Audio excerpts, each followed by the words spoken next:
Welcome back. Let's continue from our previous video to talk about a more advanced workflow in Git and GitHub. Now, up to this point, both Marcy and I have just been working on over here, branch master. What does that mean? Well, it says branches, but I only see master here. And you might have noticed one issue with the way that we were doing things. That is, if it's my first day on the job and I just changed the title, but maybe we didn't even want that change. Maybe that breaks our branding or breaks our app. But I was able to do it so easily to change it into master. Maybe Marcy didn't even know that I've added that change. And that's a big problem, right? You don't want to put things into what we call production, into what the user sees, if it's going to break our website.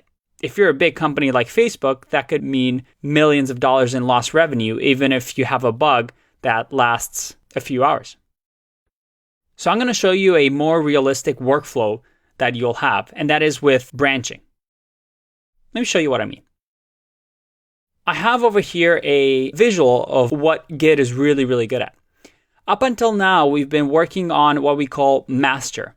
That is the master branch. Think of the master branch as the authority. This is the right way that our app or our website should look. And up until now, when I added the cool background title, well, I went from background generator to cool generator.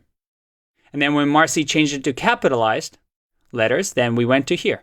And we just went in a linear fashion from one end to the other, to the other, to the other. But like I said, that is a bit of a problem. So a better thing to do is what we call branching. If I wanted to change the title, I will create a branch and just call it little feature, for example. And I just work on that branch on my own without affecting the master branch, what the user sees. And only when it's finished, when Marcy has reviewed it, when we have tested it and everybody on the team's okay, then we bring it back into master. And you can see over here with the big feature, you can keep going for a long time on your own branch. And only when you're done, do what we call merge into master. I'm going to show you how that works today. I'm going to close this and remember our example. We have Marcy's computer here with all the files, and we have my computer here with all the files. We both have our workstation set up. And now you see what master in my terminal means. And I'll show you in the notes afterwards how you can have this set up so it tells you what branch you're on. But we can see that we're both on master. That's my computer. And Marcy's computer is also on master. We want to make sure that we're both up to date with the latest GitHub. So Marcy's going to do git pull, and I'm also going to do git pull. And let's say that I'm now working on a new feature. And because it's a better workflow not to work on master, and this is a good tip generally, don't work on master, always branch off. If I do git branch, it'll show me that, well, I only have one branch, and that is master. But we can add to it. We can say git branch new or little feature. And now if I do git branch, I see that I have little feature, but master is highlighted because I'm currently on master. So the way I would go to the little feature branch, I'll say git checkout little feature. And there you go, switch to branch little feature. And now I'm on little feature branch. So what I've done is I've branched off of master and now created little feature.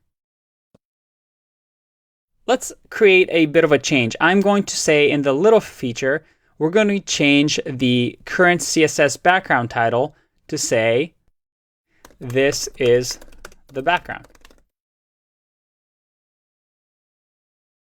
I'm going to save here. And again, I do my simple workflow that we did in the last video. Git status. I see that, yep, we have the index.html change. I'm going to clear so we can see. So now that we've made this change, let's do git add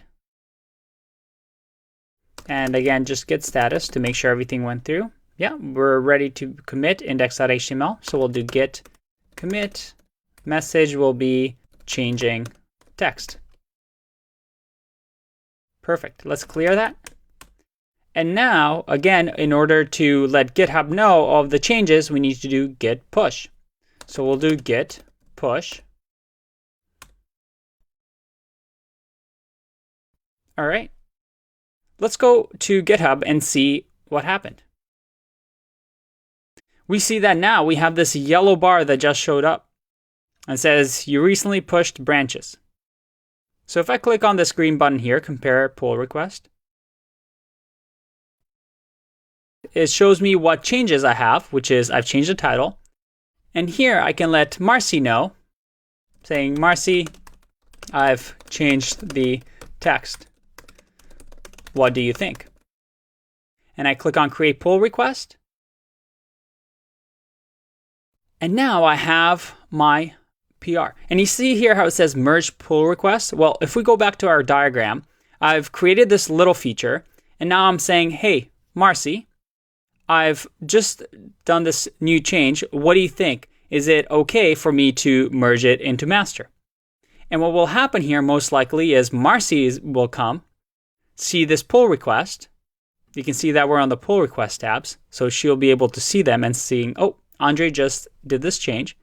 She'll look through the changes and she'll say, well, if she likes this, she could be like, looks good.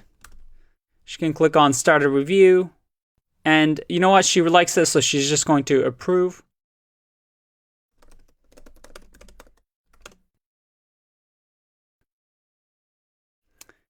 Now, Marcy or myself, usually you don't want to merge your own pull request. Somebody on the team does it. Can now just say merge pull request. Confirm merge. And there you go. Some teams like deleting the branch afterwards, so you can just click delete here.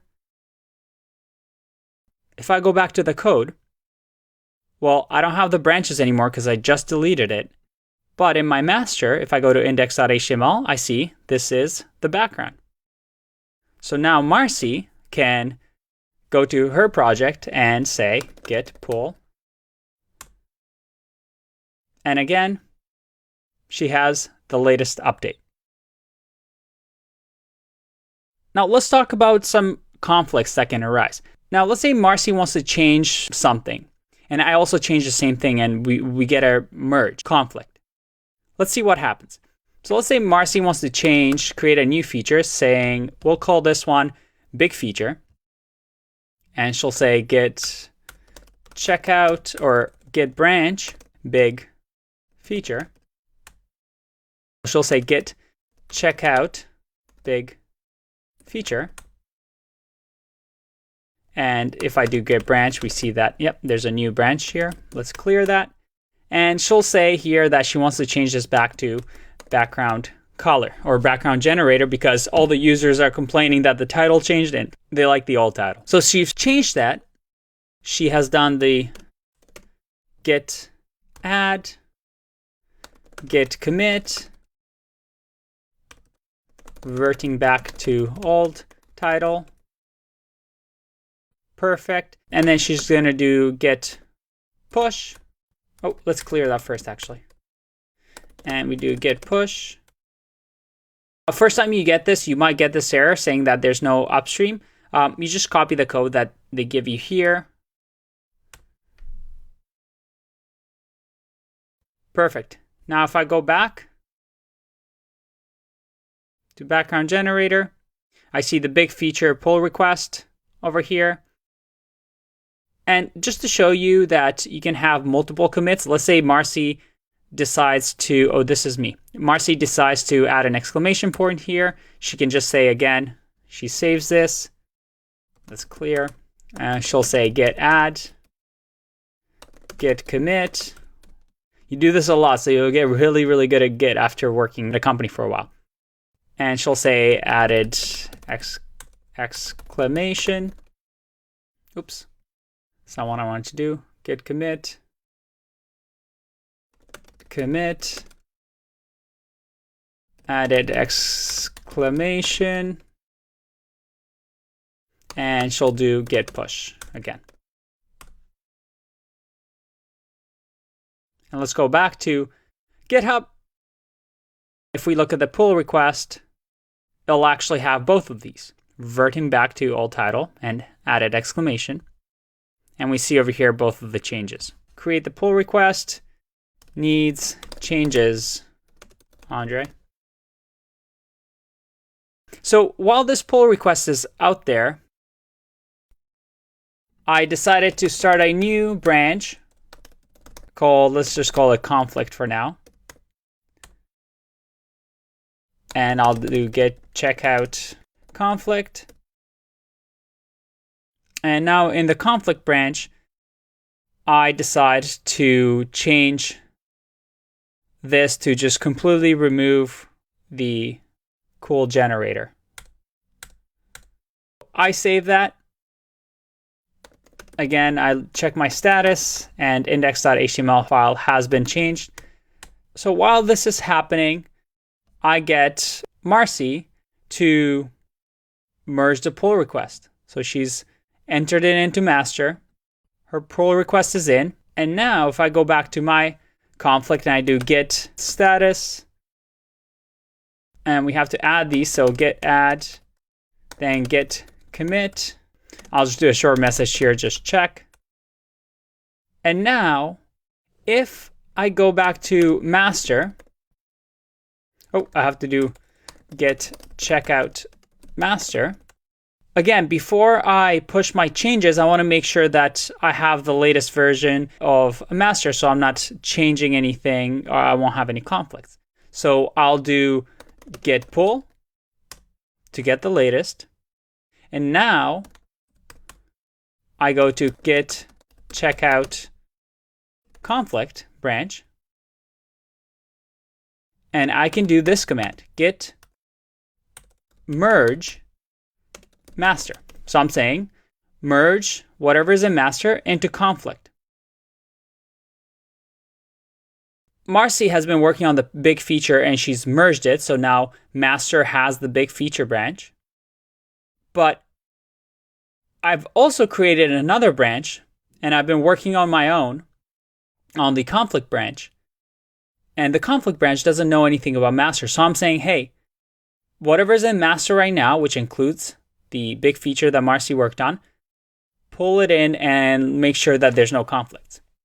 So I do that, and I get conflict, merge conflict in index.html file.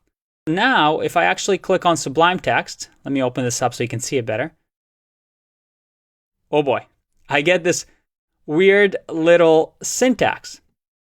It's overwhelming at first, but it's easy to see what's happening. Head is where my branch is at, and it shows me that here to the end, I don't have the H1 anymore, but in the master branch, we have background generator. Now I can talk to Marcy and say, hey, Marcy, do you want to keep the background generator title? And she'll say, yes, that was the right thing to do. Don't change the background. Well, in that case, I just remove these lines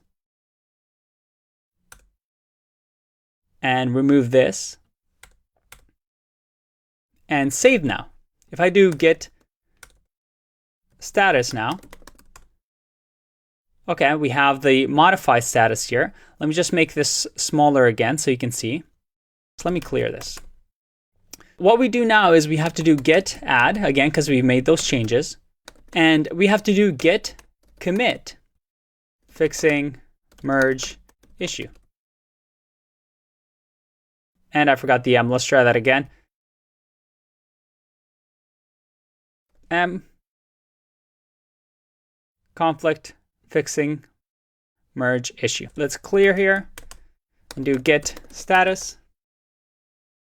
Nothing to commit, working tree clean. And if I do git push, well, again, I get this error, but I want to show you this time around. If I do git push origin conflict, it now works. Let's go back to GitHub. See what sort of things we have. We have the conflict branch. And if we look at the conflict branch now, well, there's nothing changed because, well, I just reverted all my changes, so it's completely empty. There's no changes now, so Marcy will be like, hey, did you mean to make this PR? It's empty. So I'll see this message on my PR, and I can keep going. And that's pretty much the workflow that you'll see in Git. I'll leave the commands for you after this, but you see it's very, very nice to work with. You learn a few commands, and as long as you have this visual model of every time you're working on something, you always create a branch, you title it with whatever feature you're working on, and every once in a while, you want to pull master and merge master into your branch to make sure that you're not missing out on any updates that other developers or teammates have done. Once you're done with your feature, you make a pull request by doing git push, and that pull request, you'll add comments and people will review your file changes.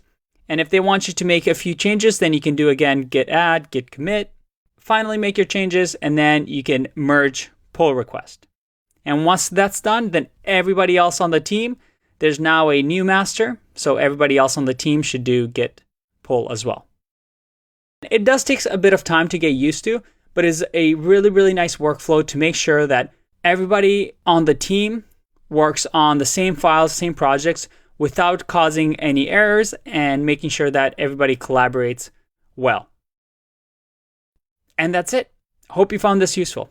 I'll see you in the next one. Bye-bye.